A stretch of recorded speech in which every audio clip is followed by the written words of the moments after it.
საქართველოს სახელმწიფო დროშა.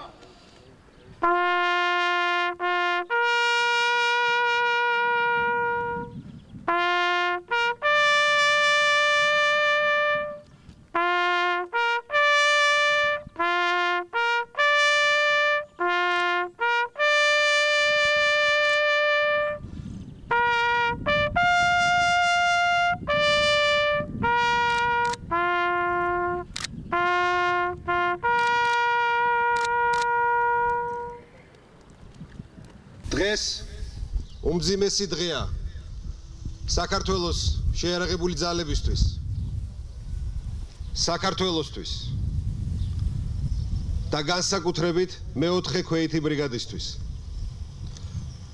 სამშობლოსგან შორს, სამშობლოს სამსახურში ზვია დავითაძემ, ალექსანდრე კვიცინიძემ და ვლადიმერ შანავამ ჩვენი ქვეყნის უკეთესი მომავლისთვის გაწირეს თავი.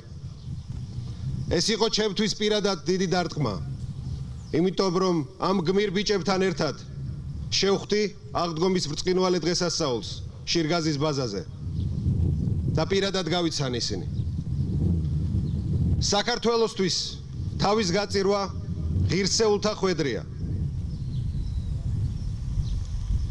დარწმუნებული ვიყოთ ყველა, რომ ამ გმირი ბიჭების თავგანწირვა მიგვიყვანს მიზნამდე, ერთიან ძლიერ საქართველომდე. ღმერთი იყოს საქართველოს შეიარაღებული ძალების მფარველი.